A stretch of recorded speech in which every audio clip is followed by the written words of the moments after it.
Bir neçə gün öncə məşhur meyxanaçı Vahid Qədimin sevgilisini bıçaqladığı haqqında xəbər yayılmışdı. Məsələ ilə bağlı meyxanaçı ilə əlaqə saxladıq və baş verənlər haqqında məlumat aldıq. Mən bu yaşıma qədər öz üstəmdə bıçaq, balta, silah belə şeylər mən gəzdirən adam deyiləm. Qısa şəkildə deyəndə insan özünə qəsd edib. Yəni burada mənlik bir şey yoxdur. Heç mən o hadisə vaxtı orada olmamışam da. Elə bir başqa şəhərdəydim, eşitdim, reanimasiya düşüb barnitsaya. Uçub gələndə məni də saxladılar, dindirdilər.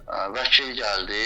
Özünə qəsd edən insan da məndən şikayətçi deyil, yəni şikayət eləmir. Qısqanclıqdan eləyib, o belə xəstə adamdır, belə nə bilim bu mahnını kimə yazımsan, nə bilim o klipdə kim, belə adamdır, nə deyim, hər bir sözdür. Hal-hazırda xanımın vəziyyəti necədir? Yəni da müalicə olunur da, qalmışam bu xəstəxanaların yolundan. Xatırladaq ki, o illər əvvəl Cinayət Məcəlləsinin 178-ci maddəsi ilə təqsirləndirilib və Bakı şəhər baş polis idarəsi tərəfindən axtarışa verilib. Daha sonra isə onun Rusiyaya köçdüyü məlum olub.